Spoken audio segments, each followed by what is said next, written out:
Hello everyone, welcome to my YouTube channel. Today we will start biology, and in the biology we will start the chapter number 6, life processes. Life processes means जीवन प्रक्रियाएं. जीवन life यानी सीधे सीधे नाम बता रहा है कि वो प्रक्रियाएं हैं जो जीवन पर निर्धारित है या वो प्रक्रियाएं जिन पर जीवन निर्धारित है. such kind of process on which life depend. Without these processes life could not exist, or no one can survive without these kind of processes. ये वो हैं जिनके बिना जीवन एक तरीके से संभव नहीं कहा जा सकता. अगर ये होंगी तब तक जीवन चलता है, और अगर ये होना बंद हो जाए तो जीवन अपने आप में खतरे में आ जाता है. Life is in danger when these processes stops. ये अपने आप में अगर रुक जाएंगी तो जीवन खतरे में आ जाएगा. If we see or if we compare two things or we differentiate between the two, one is alive or one is dead. How can we differentiate? किस तरीके से हम दो चीज़ों में डिफरेंस कर सकते हैं, दो ऑर्गेनिज्म में डिफरेंस कर सकते हैं कि कौन सा ऑर्गेनिज्म जो अपने आप में जीवित है और कौन सा ऑर्गेनिज्म जो है वो अपने आप में डेड है, यानी कि मर चुका है, उसके अंदर जीवन बिल्कुल भी मौजूद नहीं है. We see different type of organism around us. हम अपने चारों तरफ काफ़ी तरीके के ऑर्गेनिज्म देखते हैं which shows a different kinds of movement, जिनके द्वारा अलग अलग तरीके के मूवमेंट दिखाए जाते हैं. If we see a dog running, देखें वो कुत्ता जो है दौड़ता हुआ नजर आता है.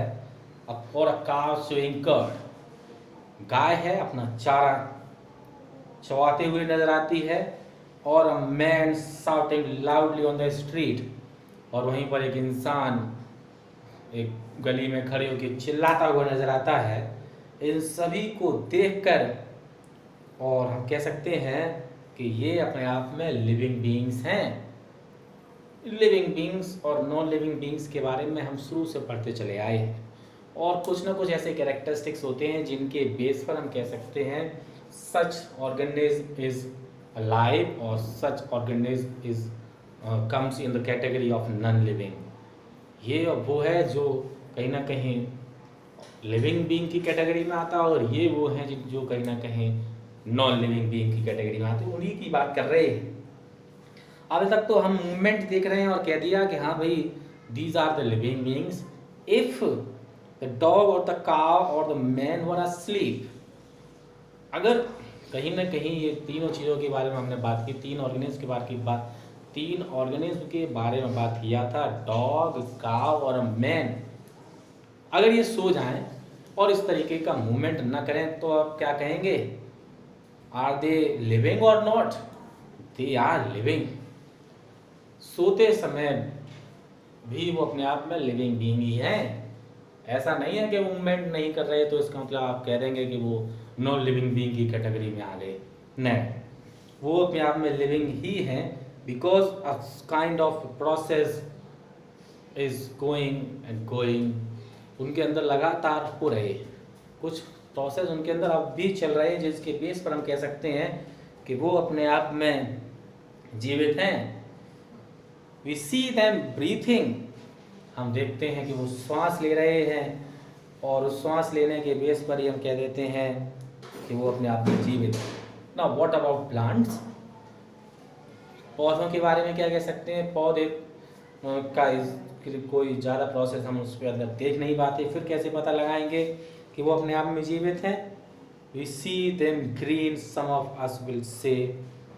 कुछ ऐसे पौधे होते हैं जो अपने आप में हरे हैं, और उन हरे पौधों को देखकर हम कह सकते हैं कि हाँ इनके अंदर जीवन है. लेकिन क्या अगर वो पौधे हरे नहीं हैं तो क्या कहेंगे कि उनके अंदर जीवित नहीं है? जीवन नहीं है, उनके अंदर भी जीवन मौजूद है।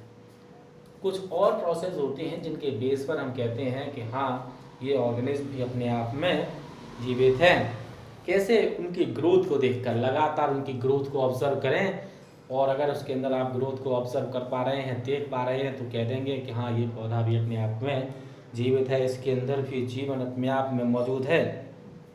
कुछ मूवमेंट्स ऐसे होते हैं जो अपने आप में बड़े होते हैं, जिनको आसानी से देखा जा सकता है, ऑब्जर्व किया जा सकता है, लेकिन वहीं पर कुछ मूवमेंट्स कुछ ऐसे होते हैं जिनको ऑब्जर्व आसानी से नहीं किया जा सकता है, लेकिन वो वहाँ पर होते हैं। इन्हीं मूवमेंट्स के बेस पर डिफाइन किया जाता है कि कौन से ऑर्गेनिज्म जो हैं वो अपने आप में जीवित हैं और कौन से ऑर्गेनिज्म के अंदर लाइफ मौजूद नहीं है। कुछ मूवमेंट्स को देखकर हो जाता है, कुछ मूवमेंट्स अपने आप में विजिबल होते हैं, और some kind of movement which are not visible, और जो मूवमेंट्स विजिबल नहीं हैं उसको फिर ऑब्जर्व किया जाता है किसी न किसी तरीके से, और फिर उनको द्वारा बताया जाता है कि हाँ, जीवन है या नहीं। If we see and talking about the one main topic of this chapter, अगर सबसे बड़े टॉपिक की बात करें तो सबसे पहली हेडिंग इसके अंदर आती है, जो चैप्टर का नाम है लाइफ प्रोसेसेस। कि वो लाइफ प्रोसेसेस हैं क्या, जीवन प्रक्रियाएं है क्या। The maintenance functions of living being must go on even when they are not doing anything particular। Maintenance process की बात करें एक ऑर्गेनिज्म के अंदर, वो लगातार चलते रहते हैं, चाहे वो किसी भी तरीके का कोई मूवमेंट अपने अंदर दिखाएं या ना दिखाएं, चाहे वो अपने आप में बैठे हों, उनके द्वारा कोई काम किया जा रहा हो या ना किया जा रहा हो, वो केवल क्लास के अंदर बैठे हुए हों, सो रहे हों, मेंटेनेंस जॉब लगातार चलती रहती हैं। And the process which together perform this maintenance job, और वो सभी प्रोसेस जो इस तरीके के मेंटेनेंस जॉब को परफॉर्म करते हैं, उन सभी प्रोसेसेस को लाइफ प्रोसेसेस के तौर पर जाना जाता है। All the processes which involved in the maintaining process of the body, body के मेंटेनेंस प्रोसेस में जितने भी प्रोसेस हैं, उन सभी प्रोसेसेस को लाइफ प्रोसेसेस के नाम से जानते हैं। इन प्रोसेसेस में अगर हम बात करें तो आते हैं न्यूट्रिशन, रेस्पिरेशन, एसिमिलेशन, एब्जॉर्प्शन,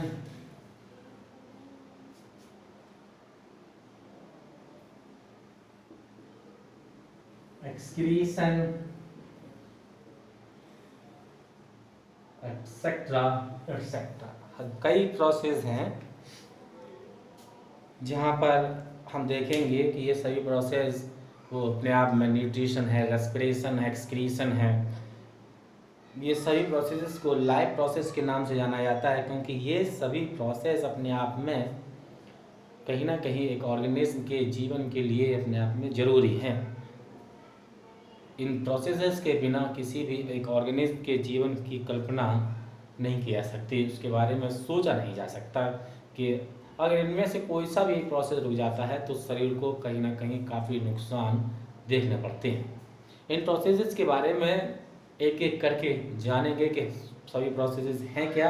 सबसे पहले अगर हम बात करते हैं, न्यूट्रिशन प्रोसेस है, और इसको हम एक तरीके से न्यूट्रिशनल प्रोसेस के तौर पर भी जानते हैं, in which a body gets nutrients for their growth. इस प्रोसेस में जो बॉडी है वो बाहर से कुछ न्यूट्रिएंट्स को लेती है, और उन न्यूट्रिएंट्स को लेकर वो अपनी ग्रोथ को पूरी तरीके से कर पाती है। देखते हैं क्या है ये।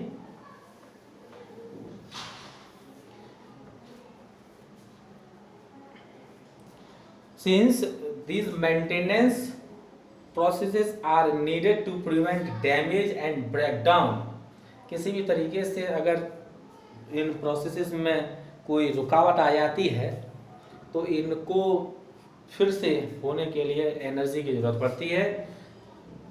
This energy comes from outside the body, और जो एनर्जी है वो शरीर के बाहर से आती है। कोई भी ऑर्गेनिज्म जो है अपनी एनर्जी अपने उस खाने से लेता है, जिस खाने को वो अपने बाहर से, अपने बॉडी के बाहर से लेता है। So there must be a process to transfer a source of energy from outside of the body of the organism. इसलिए उसके लिए कहीं ना कहीं एक प्रोसेस होना चाहिए, जिस प्रोसेस के जरिए वो अपने खाने को शरीर के बाहर से शरीर के अंदर ले जा पाए। A process is commonly called nutrition, और उसी प्रोसेस को हम लोग न्यूट्रिशन प्रोसेस के नाम से जानते हैं, जिस प्रोसेस में वो अपने ज़रूरत के खाने को, जिससे वो एनर्जी को डराइव कराता है, उस खाने को शरीर के बाहर से शरीर के अंदर लेता है। उस प्रोसेस को न्यूट्रिशन प्रोसेस के तौर पर जानते हैं। If the body size of the organism is to grow, additional raw material will also be needed from outside. अब ये डिपेंड करता है कि उसको कितना खाना चाहिए, वो डिपेंड करता है उसकी बॉडी शेप पर। छोटा बच्चा है तो उसको उसके बॉडी के अनुसार खाना चाहिए, और जैसे जैसे वो ग्रो करता चला जाता है तो उसके लिए खाने की जो ज़रूरत है, आवश्यकता है, वो भी लगातार अपने आप में बढ़ती चली जाती है, और जितनी बढ़ती है उतना ही खाना वो कहीं ना कहीं शरीर के बाहर से चाहता है। Since life on earth depend on carbon based molecules, अब कहीं ना कहीं जो जीवन है वो कार्बन बेस्ड मॉलिक्यूल्स पर डिपेंड करता है, और कार्बन बेस्ड मॉलिक्यूल्स में proteins, carbohydrate, fats, vitamin etcetera etcetera सभी चीज़ें आती हैं। इसलिए जो भी न्यूट्रिशन हम लेते हैं, यानी कि जो भी खाना हम खाते हैं, उसके अंदर ये सभी चीज़ों का होना वहाँ पर ज़रूरी पाया जाता है। और अगर ये चीज़ें अगर वहाँ पर पूरी कंप्लीट क्वांटिटी में मौजूद हैं, प्रचुर अवस्था में मौजूद हैं, तो कहीं ना कहीं जो बॉडी की ग्रोथ है वो अपने आप में पूरे तरीके से होती है। न्यूट्रिशनल प्रोसेस जो है वो बॉडी साइज पर डिपेंड करता है, बॉडी की शेप पर डिपेंड करता है, और अलग अलग ऑर्गेनिज्म का जो डिफरेंट टाइप्स ऑफ ऑर्गेनिज्म होते हैं, उन सभी का जो बॉडी उसका न्यूट्रिशनल प्रोसेस जो है वो अपने आप में अलग अलग होता है। कोई अपने खाने को किसी अलग तरीके से प्राप्त करते हैं, और कोई जो होते हैं वो अपने खाने को और किसी तरीके से प्राप्त करते हैं। एनर्जी के जो सोर्सेज हैं वो अपने आप में अलग अलग हो सकते हैं। ये जरूरी नहीं है कि हर एक ऑर्गेनिज्म जो है अपनी एनर्जी एक ही सोर्स से लेता हो, वो अपने आप में अलग अलग कर सकते हैं, और हर एक ऑर्गेनिज्म का जो सोर्स है वो अपने आप में अलग अलग होता है। इसके बाद जो जो फूड शरीर के अंदर ले आया जाता है, that finally converted to a uniform source of energy that can be used for various molecular movement needed for maintaining living structure। और जो खाना वहाँ से लिया जाता है उसके अंदर से एनर्जी को डराइव किया जाता है, और जो एनर्जी वहाँ से निकाली जाती है, वहाँ से जो एनर्जी निकाली जाती है उस एनर्जी का इस्तेमाल आगे होने वाले प्रोसेसेस के लिए किया जाता है। बॉडी के अंदर जितना भी प्रोसेस होंगे उन सभी प्रोसेसेस में इसी एनर्जी का इस्तेमाल किया जाता है।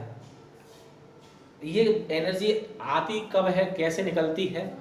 During the respiration process. पहले प्रोसेस की हम बात, अभी तक न्यूट्रिशनल प्रोसेस हमने पढ़ा, उसके बाद हम दूसरे प्रोसेस की बात कर रहे हैं जो कि रेस्पिरेशन प्रोसेस है। इस प्रोसेस के द्वारा ही एनर्जी को डराइव किया जाता है। During the respiration process when we take oxygen, respiration process के दौरान जब ऑक्सीजन को लिया जाता है तो ऑक्सीजन शरीर के अंदर जाने के बाद हर एक उस मॉलिक्यूल्स तक पहुंचती है, हर एक उस सेल तक पहुंचती है, फिर उस सेल जो है उस ऑक्सीजन का अपने आप में इस्तेमाल करता है।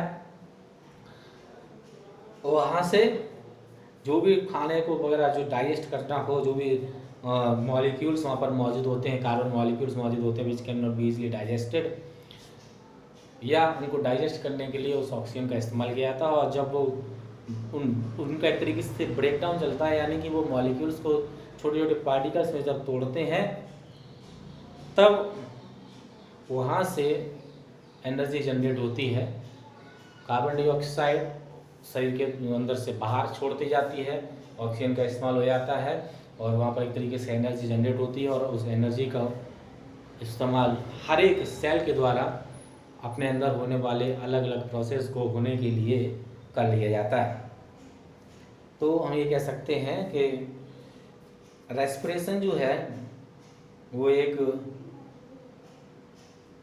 प्रोसेस है जिसके द्वारा एनर्जी को जनरेट किया जाता है, और इसको पूरा जनरेट करने के लिए ऑक्सीजन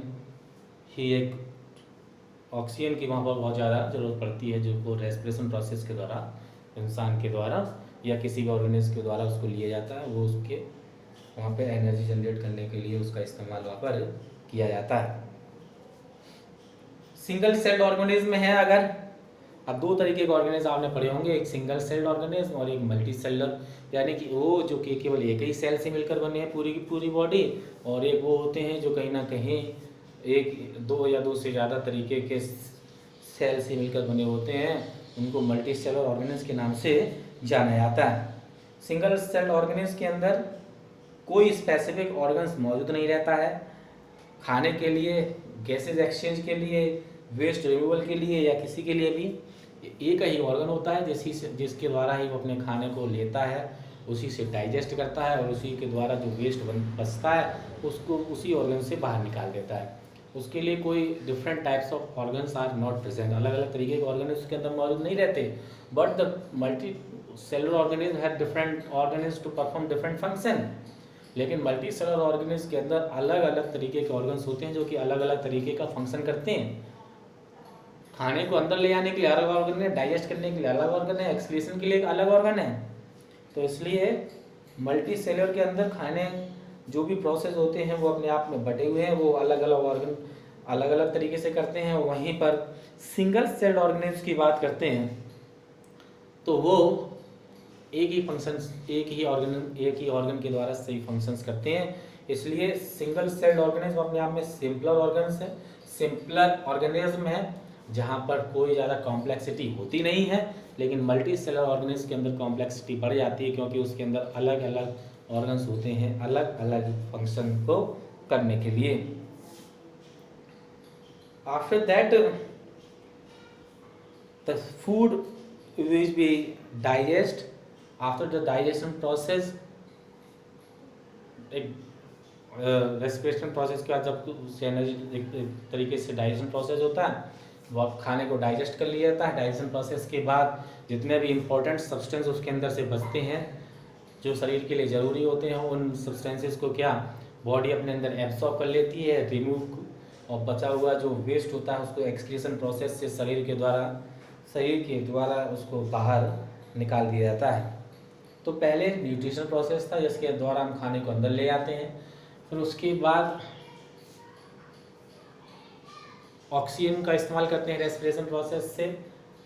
जब खाना अंदर चला जाता है तो उस पर कई सारे जूसेस प्रोड्यूस होने लगते हैं जो उसको डाइजेस्ट करते हैं। डाइजेशन प्रोसेस में बड़े बड़े मॉलिक्यूल जो होते हैं उनको छोटे छोटे मॉलिक्यूल्स की फॉर्म में कन्वर्ट करा दिया जाता है। खाना डाइजेस्ट हो जाता है, उसके अंदर से कुछ इंपॉर्टेंट सब्सटेंस निकलते हैं, इंपॉर्टेंट न्यूट्रिएंट्स उसके अंदर मौजूद होते हैं। वो क्या करते हैं, शरीर उसको अंदर एब्जॉर्ब कर लेता है, और एब्जॉर्ब करने के बाद जो वेस्ट मटेरियल बचता है जो किसी काम का फिर नहीं रहता है, उसको बॉडी के द्वारा शरीर से बाहर कर लिया जाता है। और जितनी भी चीज़ें एब्जॉर्ब की जाती हैं वो ट्रांसपोर्टेशन से, यानी कि ट्रांसपोर्ट करती जाती हैं, यानी एक जगह से दूसरी जगह भेज दी जाती हैं जहाँ पर उसका इस्तेमाल होना होता है।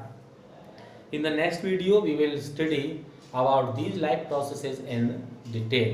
Till then, goodbye.